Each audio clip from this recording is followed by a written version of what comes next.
Hi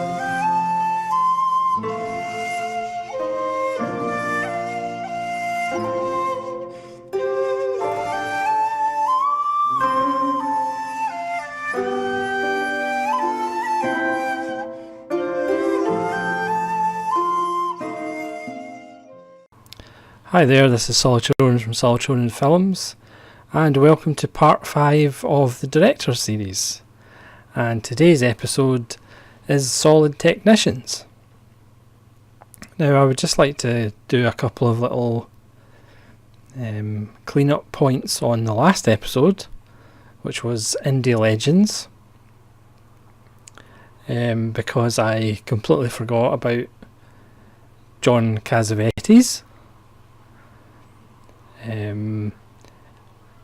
Only in the sense that I haven't really seen too many of his films, or haven't seen them for a while, but he essentially was certainly one of the prime movers in the American independent cinema of the late 60s and 70s.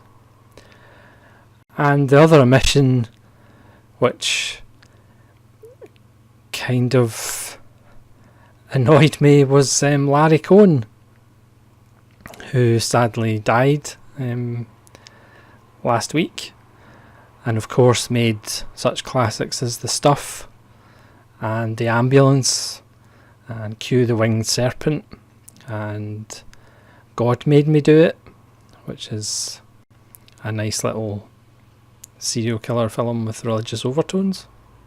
And he would go on to be a producer of such things like It's Alive trilogy and Maniac Cop films as well.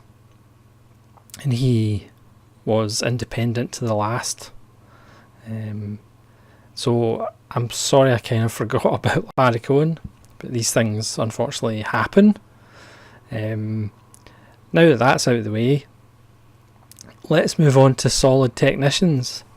Now, the last 3 videos in this series, Solid Technicians, Flashes of Greatness and Next Level, these are kind of the ones that move from less ambiguous to completely ambiguous and completely open for argument. So again, these are just my picks. Please let me know in the comments your picks. Now, question is, what is the definition of a solid technician? It's not a negative connotation. None of these directors are bad directors. In some ways they are, a lot of them are very good directors, but they have a kind of certain level of output that perhaps they might have a great film once or twice, or maybe not at all, but they have a certain level of quality, so checking out their films is always worthwhile. It is a fairly wide-ranging, vague subject, but I'll just give you some examples. Unfortunately, this video might take some time because my some examples ended up being quite a lot of examples, but hopefully you'll kind of get an idea of what I'm talking about. Or maybe completely not, because I won't be conveying it very well. But these are directors that kind of have a certain level, still very good. A lot of these directors have made some of my favourite films, but they're maybe not talked about in, top 20 directors of all time kind of lists or discussions. But again, some of them might. Again, just depends on who you are and what your tastes are. So, enough of the flanneling. Let's begin. And the First one is from Hong Kong, and it's Johnny To. This is Mad Detective, which broke all box office records in 2007 in Hong Kong. This is actually Eureka Masters of Cinema number 2. And this is a lovely little film about a detective who hears voices and sees things. Johnny To, you could argue, is a subpar John Woo or Ringo Lam, and he's made a lot of films, including Vengeance, Exiled, Election 1 and 2, Full Time Killer, PTU, and The Mission, not the Roland Jaffe one. And his films are always generally, he has made lots of gangster films and crime films. He's also produced a lot of films, and they're always enjoyable. And again, they might not make all-time lists, but they're very solid, as the title of the video would suggest. Moving on is somebody that I haven't actually seen a lot of his films, and I don't think a lot of his films are actually available, but seeing it's kind of a reasonable time to do it, considering one of his films has just been released on Criterion. It's Edgar Ulmer of Detour fame.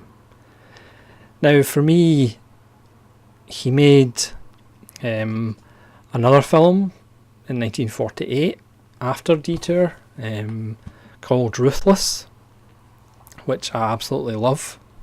Again, it's told in flashback from a killing, and it's just fantastic. It's dark, it's cynical, it's fatalistic, all the kind of things you expect from a noir.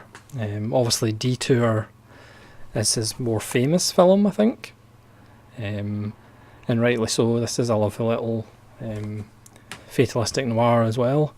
He made kind of really cheap films, generally not very long. I think they're all like under an hour and a half.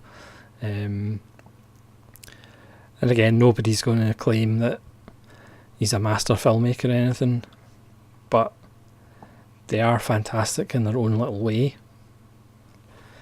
So moving on to somebody who I've been relatively recently exposed to in the last couple of years, and that's Lucio Fulci.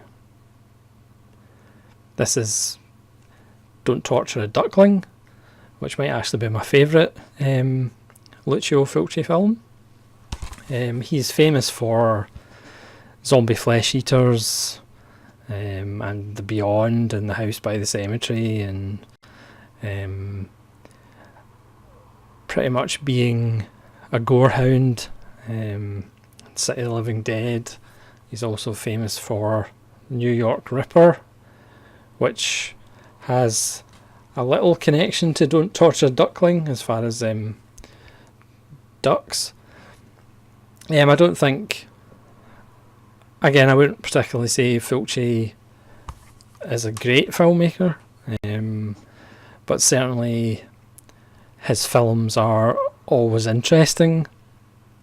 Even when he's not at his best, there's usually something to surprise you,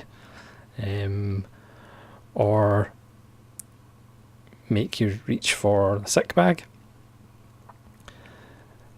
So that's kind of the level of what we're talking about. Hopefully you can kind of get an idea just by those first opening salvos, what I'm kind of meaning by solid technician.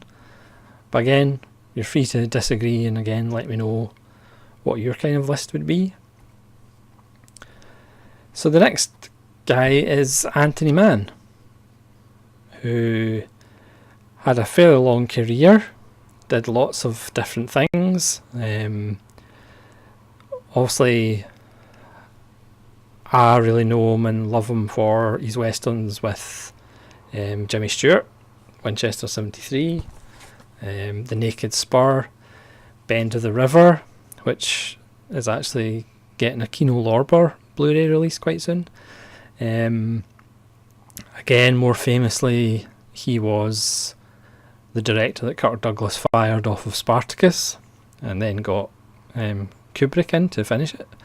And again, Anthony Mann films are solid and well made, well shot, very enjoyable films. But again, Anthony Mann's never going to be on the list of greatest filmmakers of all time. But he had a very good career and made a lot of good, solid films. So the next guy is Mario Bava. This is the Arrow of Blood and Black Lace, which is quite fantastic.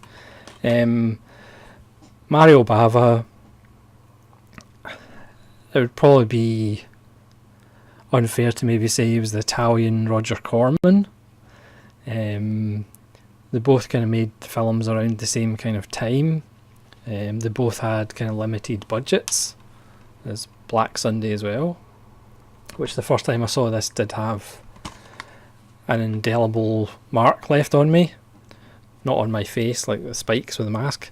But that opening scene with Black Sunday is quite alarming to a young boy. So Mario Bava is one of those filmmakers that, again, will never be on the list of the greatest filmmakers of all time, I don't think. But certainly inspirational, certainly influential, as far as his use of colour palettes, especially in Blood and Black Lace. I mean, it's absolutely beautiful. His use of two different shades in the one frame. You'll have like blues in the foreground and pinks or reds in the background. And then even on cheap films like Black Sabbath, he still makes enjoyable films, and obviously Black Sunday or Masks of Satan is fantastic. He also perhaps invented the slasher film with Bay of Blood, certainly a precursor to slasher films, and also he may have started the kind of framework for giallos and The Girl Who Knew Too Much. So again, a filmmaker who's not going to be on the top lists, but certainly one who, as far as influence and inspiring other filmmakers, he would probably be high on those lists. So the next guy is Andre de Toth. This is Day of the Outlaw, which is a fantastic western with Robert Ryan. And he also did House of Wax with Vincent Price and rather a lot of other films. Andre de Toth is one of those wonderful immigrants from Europe that came over in the late 30s, 40s and pretty much dominated and took over Hollywood. It's amazing if all the immigrants left Hollywood in the 30s and 40s, there wouldn't be too many people left. And again, just good, solid films, occasionally very good films, but perhaps not on top lists. But again, all these filmmakers I like. All these filmmakers have made some of my favourite films. So again, this, these videos on directors, I'm not going to feature any directors that I don't like. So all these directors I like, and it's just kind of in various degrees of like or love or absolutely worship. Answers on a postcard, which ones they are. So the next two guys, I always kind of think of almost being the same person, but they're actually two different people, strange enough. And that's Joe Dante and John Landis. They're both children of the 50s. They're both kind of that era of watching monster movies. They feature heavily on the Ray Harryhausen box sets on Indicator, which are fantastic. They do commentaries and talk about the influence of Ray Harryhausen in their work.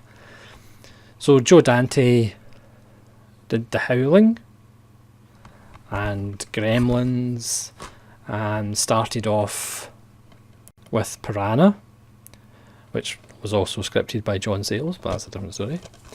And John Landis, who's probably more famous for American Werewolf in London and the Blues Brothers. He also did Into the Night, which is a great wee film. This would actually do a nice double take with the Scorsese film After Hours, as I almost forgot what it was called, with this Jeff Goldblum and Michelle Pfeiffer, and a caper involving rubies or emeralds. It's fantastic. You wonder if he'd actually went down this line and made more kind of darker comedy adventures. So John Landis and Joe Dante, again, kind of influenced by monster movies of the 50s. They make kind of good solid films. Not so much lately, I don't think. Please let me know if I'm completely wrong, which wouldn't surprise me. But they almost feel as though they've kind of had their time. And again, perhaps not great filmmakers, but their stuff's always watchable. And there's usually some, especially with Dante, with things like The Burbs, there's usually some kind of social subtext underneath. So the next director is Kathryn Bigelow, who did one of my favourite films, Near Dark, and also the criminally underrated Strange Days with Ralph Fiennes. And obviously Kathryn Bigelow has made Point Break. She won an Oscar for The Hurt Locker and Zero Dark 30, is that what it's called? Which I've never actually seen. Yeah, people might argue what list she should be on, but I really think she makes good, solid films. Again, the couple that I showed you are among my favourites, but to be honest, I wasn't really that taken with The Hurt Locker, and again, I haven't really seen, I think she did Detroit as well, I haven't seen that either. So let me know what I'm missing from later Kathryn Bigelow films. And again, these lists, it seemed like a good idea at the time, but these lists are kind of, they will cross-pollinate each other probably at some point in the future. The next director is Spike Lee. Do the Right Thing, which is fantastic. Clockers, which is really underrated and fantastic. And Malcolm X. Again, I haven't really checked out too many of his modern films. I haven't seen Black Klansman. And again, Spike Lee, for me, you always feel as though he could edit himself a little bit and cut his films down a little bit. But again, his films are generally always interesting and worthwhile checking out. As I say that, and then say I haven't actually seen many of his modern films, but to be fair, I haven't seen too many people's modern films. I must be living in a time warp. The next person, as we jump back in time, as this list is just completely random, I apologise for that, is Robert Aldrich. This is Attack with Jack Palance and Lee Marvin, and it's absolutely fantastic. Eddie Albert, I highly recommend getting Attack because it's awesome. Again, Robert Aldrich had a long career, varied career. He did Whatever Happened to Baby Jane and Hush Hush Sweet Charlotte. Near the end of his career, he did The Dirty Dozen. So again, his films are always of a certain quality, always watchable. There was a ruggedness about them. I would definitely check out the two Jack Palance films he made in the 50s, The Big Knife, Jack Palance and Rod Steiger, and Attack, which is one of the best war films. Again, small budget, but highly recommended. So that's Robert Aldrich. Again, people might argue should be on one of the other lists. And the next guy is John McTiernan. Now, John McTiernan has made a couple of my favourite films in Die Hard and Predator. He also made Hunt for Red October, and then had Legal Issues. But he also made a nice little Seven Samurai inspired Viking film called The 13th Warrior with Antonio Banderas, based on a book by Michael Crichton. It was kind of cut and recut and reshot, and the production history of it was a bit of a disaster, and the film itself was a box office disaster, but it is such a nice little film. If you haven't seen it, I would check it out. It's one of those great top 10 hokum lists. So McTiernan is kind of the definition of a really good technician. I would highly recommend his commentaries on Die Hard and Predator, even if you're not fans of those films, just because he kind of talks about shot selection and pressure from the studio, and how the certain shots and certain camera moves that he made in Die Hard, for example, they had to justify to the producers, because they didn't kind of understand why do you need a camera movement there, or that kind of camera movement. And his commentaries are actually really good. I would actually listen to his commentary on Hunt for Red October as well. Really informative. And if his career hadn't been derailed by legal issues, who knows. But again, really good, kind of the definition of a really good technician, knows what he's doing. Yeah, John McTiernan. The next guy is another Italian. It's Sergio Martino, who again made a lot of giallo and police investigation films in the 70s. So for example, he did Your Vice as a Locked Room and Only I Have the Key, which is one of the greatest film titles of all time, which is a version of The Black Cat, and Torso.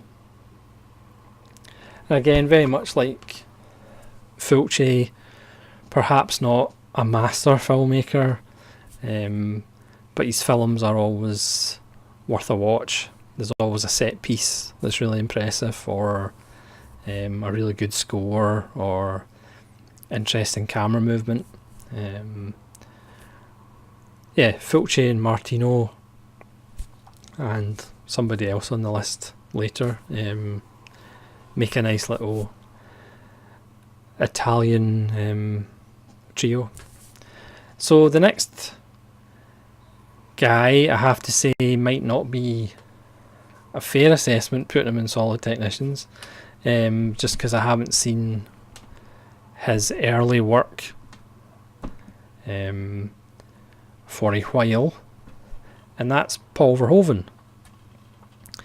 He of Starship Troopers and Total Recall and Basic Instinct and Showgirls, but also Flesh and Blood and Soldier of Orange. Again, another guy who is, the epitome of a really good technician. Total Recall is actually quite subversive in the end, because it's not actually a happy ending when the screen goes white. And again, if you watch the interview with Paul Verhoeven, he explains why he did a fade to white. And also Robocop. So again, maybe not 5-star films for me, but certainly watchable and interesting. And even when he did kind of more mainstream films, there was still a little bit of subversiveness in his work. I will admit I've never actually seen Showgirls, and I don't think I've actually seen Basic Instinct all the way through. So who knows, if I saw them, he might go on to another list. Who knows? So next is another immigrant who came over from Europe to Hollywood, and that's Robert Siodmak, who did the original version of The Killers and several other film noirs. He did The Crimson Pirate. He did all manner of kind of genres, but again, to a certain standard.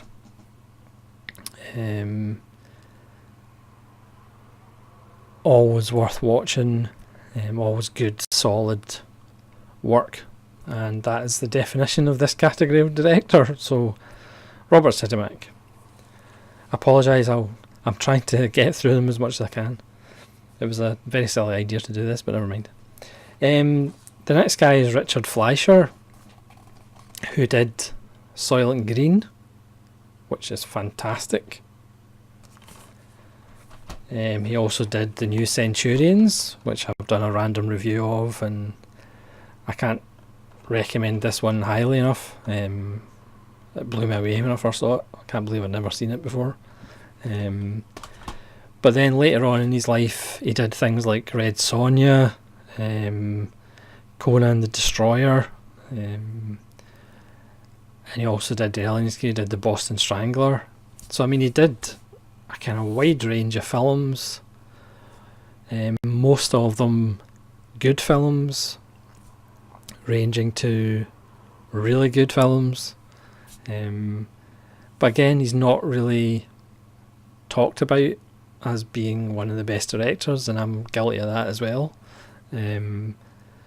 So he definitely deserves a shout out. I have to admit my kind of ignorance of all of his work, because if you actually look at it, again, there might not be masterpieces in it, but there's really good to very good films in there. So the next one might be controversial. It's Christopher Nolan. Christopher Nolan is a good director. He's a very good director.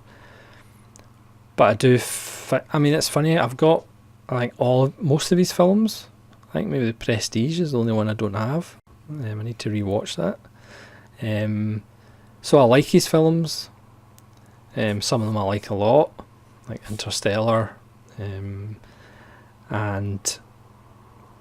Inception and The Dark Knight. But I would still say, I mean, to me, he's heavily influenced by Michael Mann.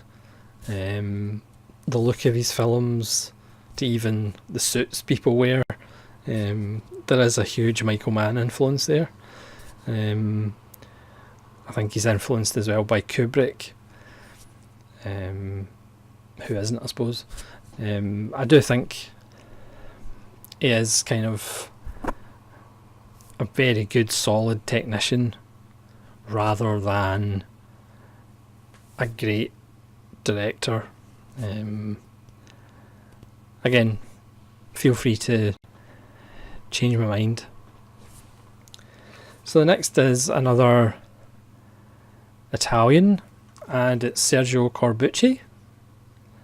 This is one of my favourite films of all time, and one of the greatest westerns of all time, The Great Silence, The Big Silence, with Klaus Kinski and Jean-Louis Trintignant, which I've mispronounced his name, I apologise. He also did Django. Corbucci is probably more famous for being kind of second fiddle to Sergio Leone. But I mean, he made some really good films in his own right.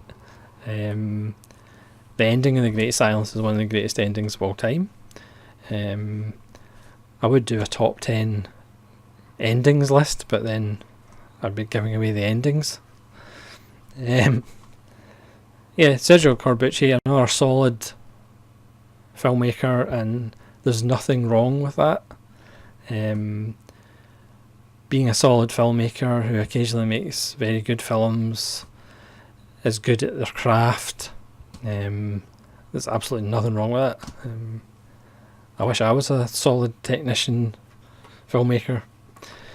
The next guy is relatively new, and it's Neil Marshall, who did Dog Soldiers, which is a really nice werewolf film, and The Descent, which is even better. He kind of, you could say he's the cheap rate British John Carpenter knockoff, if you're being cynical. He has kind of done more television. He did, I think his last film was Centurion, but again, don't quote me on that. And then he's done a lot of television. And again, yes, he wears his influences not on his sleeve, but just like across his whole body. So again, he's solid to very good, but heavily influenced by other filmmakers. But again, that's not a bad thing, it's not a knock on him. I like his stuff, that's why he's on this list.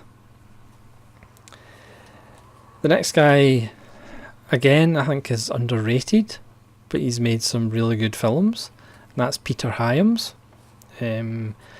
He had the inauspicious task of following 2001 with 2010, which isn't a bad film. It's actually a pretty good film, but it's obviously not genre-bending, mind-exploding, jaw-dropping 2001. But he did Outland, or High Noon in Space with Sean Connery, which is fantastic. And this print is really good on the premium collection, because for years when it was on television or the DVD version, it was just so dark you couldn't actually see the sets, and it's got really impressive sets. The production design is beautiful. It rivals Alien in kind of production design, but on DVD and on television you couldn't actually see it because they were just so murky.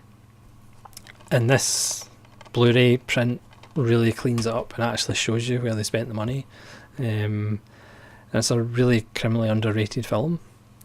And he also did, amongst other things, Capricorn 1, which is a fantastic fake moon landing film with Elliot Gould, James Brolin, Sam Watson, O.J. Simpson, Karen Black, Telly Savalas. I mean, you couldn't make that now. Well, apart from the fact that a lot of them are dead or in prison, but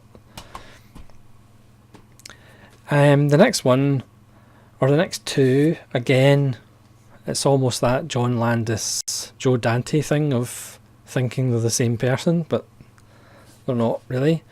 It's John Boorman and Mike Hodges.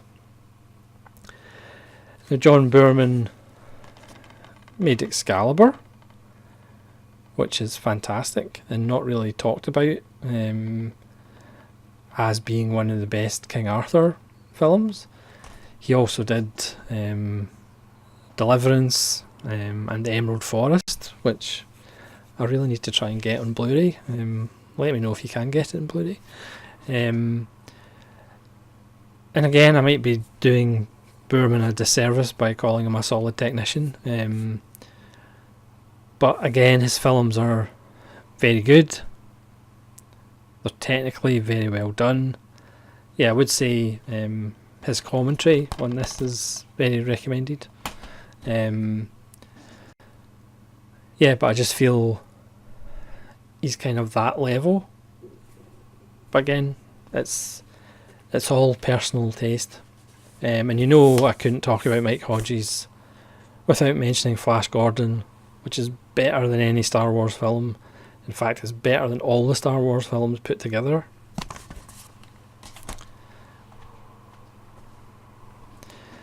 I'm just stating fact. Mike Hodges, again, has made a long career, solid films, like Pulp and other films that I can't seem to remember at the moment.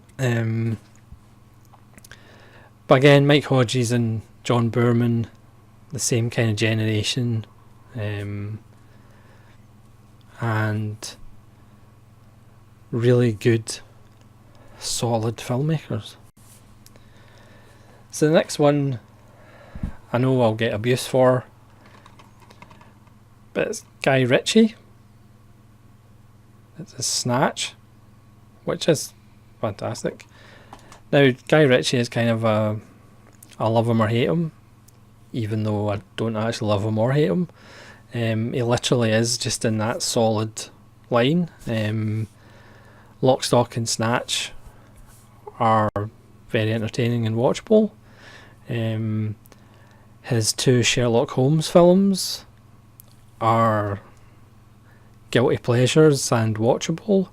I really like his Man from U.N.C.L.E. I know I'm probably going to get lots of hate for this, but I really liked his Man from U.N.C.L.E. And even his King Arthur, which is a bit of a mess, is still kind of watchable.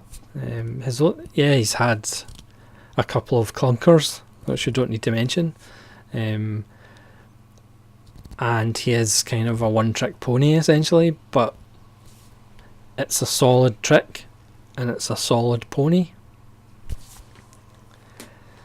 The next director, there's not too many left, don't worry. The next director is Barry Levinson, whose debut was Diner. And Barry Levinson, I think, does better with smaller films. When he does kind of bigger films, like Disclosure or Sphere, it's not really his voice, whereas things like Diner and Wag the Dog, I think he's more suited to smaller, almost independent minded films rather than studio films. But again, he's had a long career and he has made lots of solid, watchable films. So the second last one, again, might be controversial. It's a director who has made two of my favourite films, one of which is a monster movie in space called Alien. I don't know whether you've heard of it. And the second one is Blade Runner. This is the 5-disc DVD box that I have, which has 5 different cuts of the film. It's awesome. It's one of the best films about death. It's one of the best films about mortality. Now granted, it took him about 4 different versions to actually get to the version that he wanted. Ridley Scott, to me, is the classic style over substance. And the longer his career has went on, you do feel that Blade Runner and Alien was more to do with the writing, and it just so happened that his visual eye and the people who did the production design just kind of came together for those two films. The Duelists is a good film with Harvey Keitel and David Carradine. But since 1982 with Blade Runner, he hasn't really made a very good film. His films range from being watchable and solid to being, quite frankly, dreadful. But I have to kind of put him in this list because he did make Blade Runner and Alien. But over his career, he makes solid, nice to look at films. But there's perhaps not too much going on underneath the kind of shiny veneer of a Ridley Scott film. So that's why he's on this list. I know people might say he should be in the Flashes of Greatness column, or he should be in the Next Level column. But personally for me, he's in the Solid Technicians. He knows how to make a film look good. But perhaps he needs collaborators to help him actually hone the story and give the characters some real life and kind of heft to them. So last but certainly not least, or last you'll be relieved to hear, it's Don Siegel, who had a long career, did Dirty Harry, he did the 1964 version of The Killers, and he did one of my favourite films of all time, Charlie Varick, which is on The Indicator, which is one of the best Indicator releases. I highly recommend getting this. Don Siegel himself pretty much, I think, called himself a whore, and you know, he just makes films and it's just a job. He is kind of underselling himself a bit. Again, some really good extras on Charlie Varick. There's a 75-minute documentary about the making of it, including excerpts from Don Siegel, so I'd highly recommend buying this, apart from the fact it's a great film. Don Siegel admitted, you know, it was just a job and he just like shoots and he just, which is obviously underselling himself. But again, with the exception of some personal favourite films that he made, perhaps not discussed in the greatest of the great filmmakers, but certainly a good solid film director. You can't do wrong with watching some Don Siegel films. So that is the end of the list. I'm sure I could have probably added a few more. I'm sure there's people I have forgotten. Please let me know in the comments. Please let me know who on the list should be on some of the other categories. And hopefully, if I can whittle down the list, the next episode is going to be Flashes of Greatness. So directors that, again, maybe slightly above Solid Technicians, might occasionally spike to a great film. We'll see how that goes. So thank you very much for your patience. Leave a like, subscribe if you want to see any more videos of me rambling on, and please leave comments and leave me your suggestions. So thanks very much for watching. This is Solitude Ronin wishing you all a very good evening.